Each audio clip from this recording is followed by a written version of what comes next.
오늘은 빌립보서 10번째 끝까지 예수님을 붙잡으십시오 라는 제목으로 하나님 말씀을 함께 나누도록 하겠습니다. 여러분, 빌립보서는 별명이 기쁨의 서신입니다. 사도 바울이 감옥에 있지만은 그 안에서도 이 기쁨을 지금 노래하고 있습니다. 뿐만 아니라 빌립보 교회를 향해서도 여러분 항상 기뻐하십시오라고 그렇게 권면하고 있습니다. 이 빌립보서가 기쁨을 노래하는 기쁨의 서신이지만 기쁨만을 이야기하는 것은 아닙니다. 사도 바울은 이 빌립보서를 통하여서 아주 중요한 영적인 교훈과 진리를 전하는데요. 그것은 바로 구원에 관한 것입니다. 여러분, 구원은 무엇입니까? 구원을 생각할 때 가장 먼저 떠오르는 것은 무엇입니까? 천국 가는 것이죠. 하나님께서 죄인인 우리를 구원하여 주셔서 천국에 갈 수 있도록 해주신 것이 바로 구원입니다. 여러분, 그러면 우리가 이 구원을 얻기 위해 천국에 가기 위해서 어떻게 해야 하는가? 한 주일학교에서 선생님께서 아이들과 이제 공과 공부를 하시면서 이 질문을 하신 거예요. 얘들아, 우리가 천국에 가려면 어떻게 해야 되지? 이 선생님께서 이제 기대하셨던 아이들의 이제 믿음의 고백은 예수님을 믿으면 천국에 갑니다 였는데, 한 아이가 자신 있게 번쩍 손을 들고 선생님, 천국에 가려면 먼저 죽어야 합니다 라고 이야기를 했다는 거죠. 이 아이의 이 순수한 대답입니다. 그런데 우리가 천국에 가기 위해서는 분명히 하나의 중요한 믿음이 필요합니다. 그것은 바로 예수님을 믿어야지만 천국에 갈 수 있습니다. 하나님께서 우리의 구원자로 예수님을 이 땅에 보내주셨다라고 하는 사실은 하나님께서 우리에게 베풀어 주신 놀라운 은혜의 선물입니다. 여러분, 우리는 죄인입니다.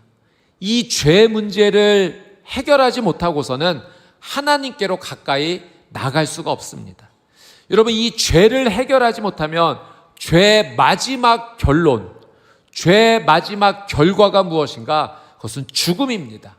사망입니다.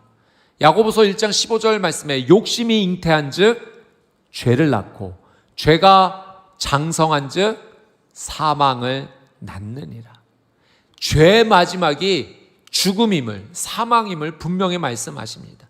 그 사망은 우리가 이 땅에서 육신의 삶을 마치는 죽음도 포함하겠지만 그것뿐이 아닙니다. 앞으로도 이어질, 죽음 이후에 이어질 그 영원한 시간 가운데 맞이하는 영원한 죽음, 지옥불에 갇히는 그 죽음을 말하는 것입니다.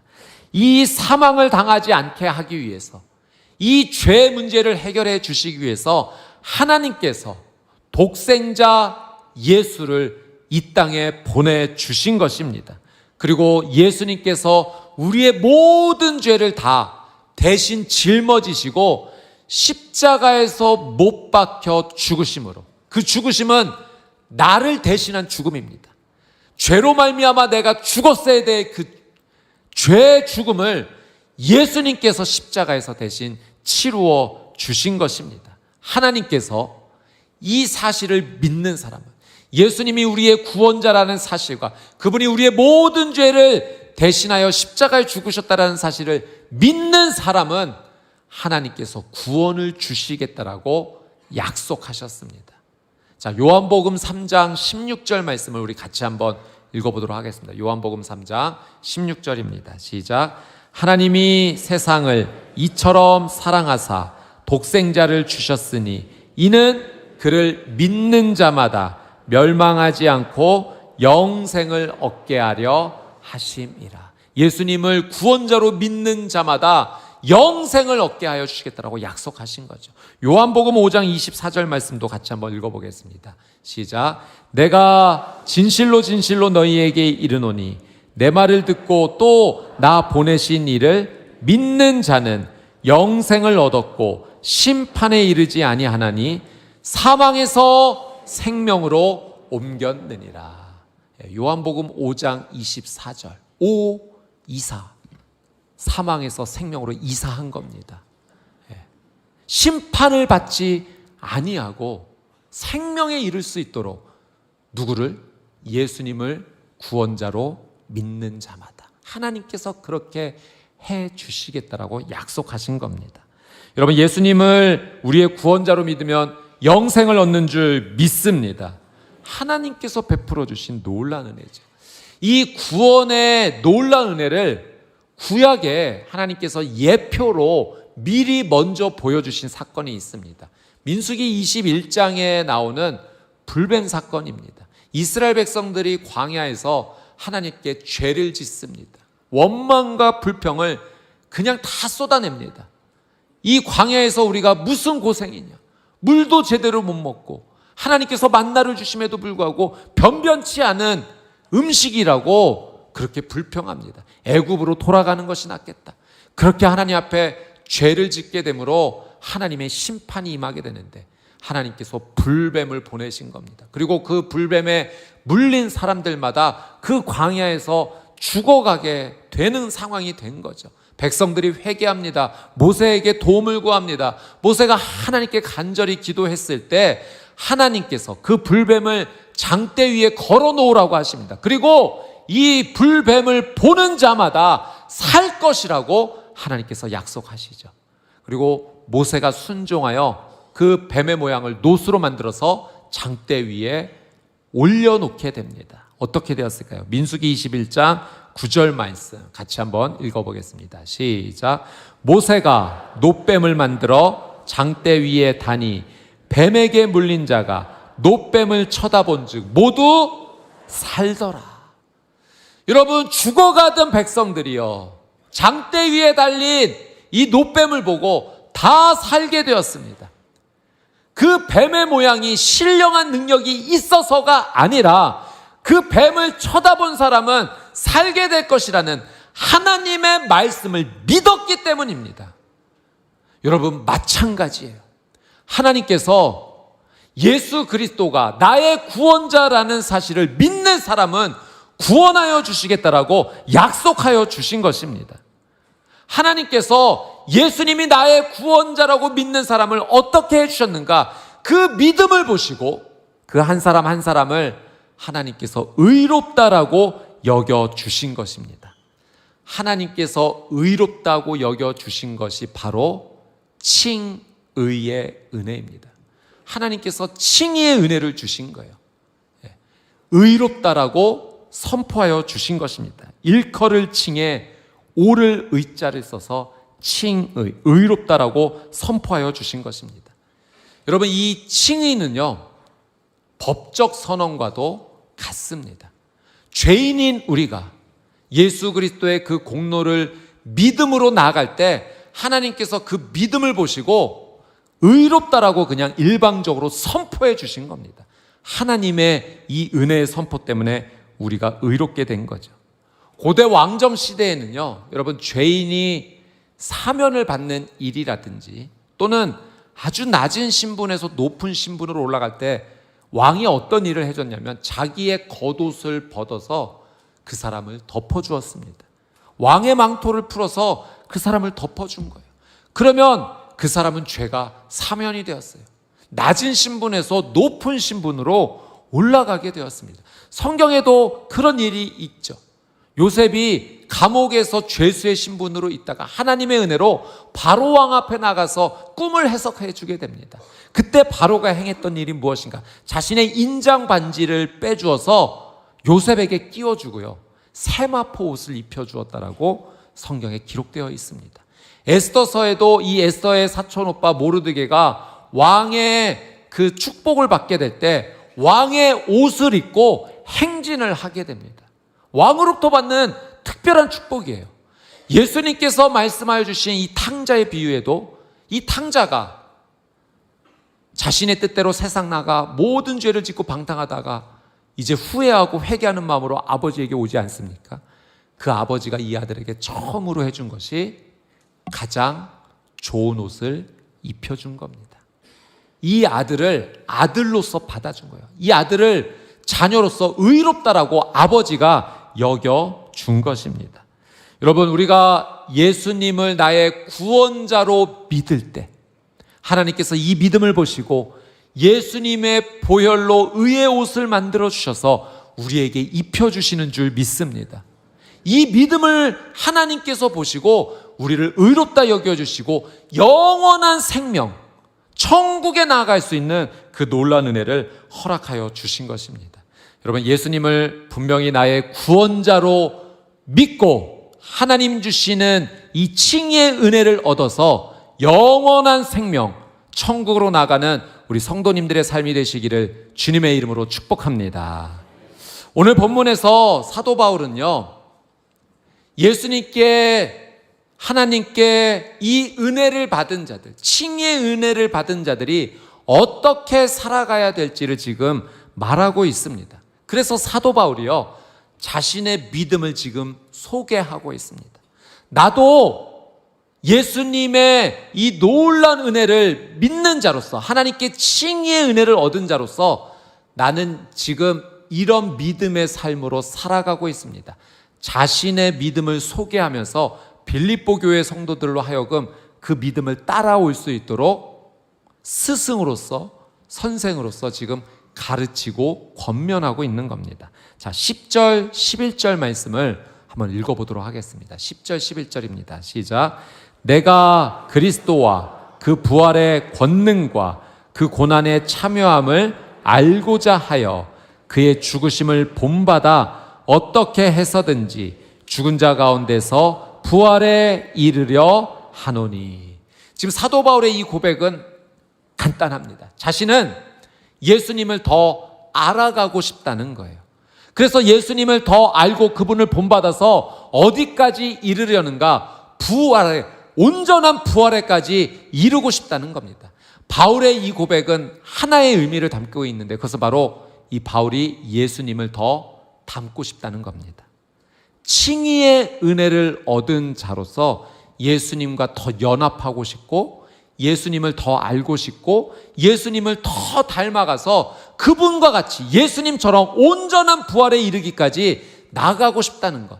그러니까 예수님을 닮는 것이 내 믿음의 온전한 목표입니다라고 사도 바울이 자신의 믿음을 소개하고 있습니다.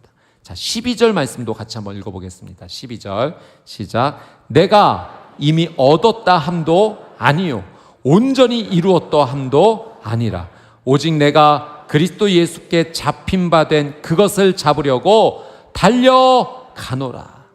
사도 바울이 자신이 예수님처럼 온전히 닮기를 원하는데 이렇게 말해요. 내가 이미 얻었다 함도 아니요 온전히 이루었다 함도 아니라. 아직 자신의 그 믿음의 삶이 온전하게 이루어지지 않았다라고 정직하게 고백하는 겁니다. 칭의의 은혜를 얻은 자로서 예수님을 닮아 더 변화되고 싶은데 아직 그 변화의 과정 가운데 있다는 거예요. 그래서 그것을 잡으려고 달려가노라. 나는 예수님을 닮아가기 위해서, 그분과 온전히 연합하기 위해서 지금도 이 믿음으로 하나님께, 예수님께 달려가고 있다라고 말하고 있는 거예요. 그 십자가에 인해서 예수님께서 자신을 붙잡아 주셨는데 그 붙잡힌 바의 은혜를 감사함으로 나는 예수님을 더 닮기 위해서 달려가노라 고백하는 거죠. 13절 말씀 같이 한번 읽어보도록 하겠습니다. 13절 시작. 형제들아, 나는 아직 내가 잡은 줄로 여기지 아니하고 오직 한 일, 즉 뒤에 있는 것은 잊어버리고 앞에 있는 것을 잡으려고. 내가 아직 이걸 잡은 줄로 여기지 않는다는 거예요. 칭의의 은혜를 얻었는데 내가 지금 온전히 예수님과 연합하였는가, 그분을 닮고 있는가, 아직 다 그것을 이루지 못했다는 거예요. 그래서 오직 한 일, 오직 한 가지, 이걸 위하여서 나는 앞에 있는 것을 잡으려고 달려간다는 겁니다. 뒤에 있었던 나의 삶은 다 잊어버리고 이제까지 내가 행했던 그 행위의 노력들은 아무것도 아니라는 겁니다. 나는 오직 예수 그리스도를 닮아가고자 하는 이것을 붙잡으려고 달려간다라고 고백하는 거죠. 자, 14절 말씀 읽습니다. 14절 시작. 표대를 향하여 그리스도 예수 안에서 하나님이 위에서 부르신 부름의 상을 위하여 달려가노라. 표대를 향하여, 부르심의 상을 위하여. 이 모든 게 예수님을 닮고 싶다는 걸 의미하는 겁니다. 내가 달려가고자 할 그 표대가 무엇인가? 예수님 닮는 겁니다. 하나님께서 주실 부름의 상이 무엇인가? 나는 예수님과 온전히 연합하는 겁니다. 나는 그것을 위하여 지금도 달려가고 있습니다. 나의 유일한 한 가지 소원, 예수님을 구원자로 믿음으로 칭의의 은혜를 얻은 자로서 나의 유일한 한 가지 소망, 나의 표대, 나의 부름의 상, 예수님을 닮는 겁니다. 그 이야기를 바울이 고백하고 있는 거죠. 자, 15절 16절 말씀입니다. 15절 16절 시작. 그러므로 누구든지 우리 온전히 이룬 자들은 이렇게 생각할지니 만일 어떤 일에 너희가 달리 생각하면 하나님이 이것도 너희에게 나타내시리라. 오직 우리가 어디까지 이르렀든지 그대로 행할 것이라. 자, 온전히 이룬 자들은 신앙이 지금 성숙한 사람들, 예수님을 구원자로 믿어서 하나님께 이 칭의의 은혜를 얻은 사람들에게 말하는 겁니다. 온전히 이룬 자들은 이렇게 생각할지니, 자신이 지금 바울이 고백한 내용, 표대를 향하여 부르심의 상을 위하여 예수 그리스도와 온전히 연합하고 닮기 위하여 달려가는 그것을 받아들이고 그 믿음의 생활을 하라는 겁니다. 만일 어떤 일에 너희가 달리 생각하며, 내가 이렇게 권면하지만 여러분이 동의하지 못하는 부분이 있든지 조금 다른 생각이 있을지라도 하나님이 이것도 너희에게 나타내시리라. 하나님께서 여러분에게 깨닫게 해 주실 것입니다. 그러니 예수님을 닮아가려는 이 삶을 살아가십시오. 그래서 어디까지 이르렀든지 그대로 행할 것이다. 여러분의 신앙이 지금 어느 상황에 있든지, 초신자도 있겠죠, 오랜 신앙생활 하신 분들도 있겠죠, 어떤 자리에 있든지 누구든지 칭의의 은혜를 얻은 자로서 이 표대, 예수님을 닮아가고자 하는 이곳에 여러분도 달려가십시오라고 사도 바울이 영적 스승으로서 그렇게 가르치고 권면하는 겁니다. 여러분, 오늘 본문에서 사도 바울은 오직 한 가지를 지금 이야기하고 있습니다. 그것은 하나님께 칭의의 은혜를 받은 자로서 반드시 예수님을 닮아가는 삶을 살아야 된다. 지금 이걸 말하고 있는 겁니다. 여러분, 구원받은 자로서 예수님을 닮아가는 삶을 무엇이라고 하는가? 이걸 바로 성화라고 말합니다. 거룩할 성의 변화 화자입니다. 거룩한 변화입니다. 칭의의 은혜를 얻은 자, 예수님이 나의 구원자라는 사실을 믿기에 하나님께서 내가 너를 의롭다 여겨주노라라고 선포해 주신 그 칭의의 은혜를 받은 자는 반드시 이 성화, 거룩한 변화의 길을 걸어가야 된다는 거죠. 성화는 칭의의 열매입니다. 예수님을 믿고 구원의 은혜를 누린 것이 너무나도 감격스러워서 죽을 수밖에 없는, 영원한 지옥불에 빠질 수밖에 없는 이 죄인을 하나님께서 구원하여 주신 것이 너무나도 감격스러워서 구원하여 주신 그 예수님을 닮아가고자 믿음의 걸음을 걸어가는 것, 그 표대를 향하여 달려가는 것이 사도 바울이 성화라고 이야기하는 겁니다. 그리고 베드로 사도도 이 성화를 이야기하면서 이렇게 표현합니다. 그것은 바로 신의 성품에 참여하는 것이다. 하나님의 성품에 참여하는 것이 바로 성화의 삶이라고 가르쳤습니다. 자, 베드로 후서 1장 4절 말씀을 같이 한번 읽어보도록 하겠습니다. 베드로 후서 1장 4절입니다. 시작. 이로써 그 보배롭고 지극히 큰 약속을 우리에게 주사 이 약속으로 말미암아 너희가 정욕 때문에 세상에서 썩어질 것을 피하여 신성한 성품에 참여하는 자가 되게 하려 하셨느니라. 이 신성한 성품에 참여하는 것이 신의 성품, 하나님의 성품에 참여하는 것을 말하는 겁니다. 여러분, 성화는 어려운 말이 아닙니다. 그건 예수님을 닮아가는 겁니다. 그것은 신의 성품, 하나님의 성품에 참여하는 것을 말하는 겁니다. 베드로는 우리가 칭의의 은혜를 얻은 자로서 죄를 피하게 되고 하나님의 성품에 참여하게 될 것인데, 그 하나님의 성품에 참여하는 모습이 어떻게 나타나는지 이렇게 이야기를 합니다. 그것은 바로 믿음의 덕의 지식을, 지식의 절제를, 절제의 인내를, 인내의 경건을, 경건의 형제 우애를, 형제 우애의 사랑을 더하는 것이라고 말합니다. 성화의 삶, 신의 성품, 하나님의 성품에 참여하는 사람, 그의 삶 가운데 이런 열매들이 나타나는데, 믿음, 덕, 지식, 절제, 인내, 경건, 형제 우애, 사랑의 열매가 차례차례 열리게 된다는 것입니다. 여러분, 사도 베드로가 말한 하나님의 성품에 참여하는 이 성화의 열매가 우리 성도님들의 삶 가운데 주렁주렁 열리게 되시기를 주님의 이름으로 축복합니다. 오늘 우리는 말씀을 통하여서 두 가지 배운 겁니다. 칭의와 성화에 대해서 하나님 주시는 말씀을 배웠습니다. 여러분, 이 칭의와 성화는 결코 분리되지 않습니다. 어떻게 보면 마치 동전의 앞면과 뒷면과도 같습니다.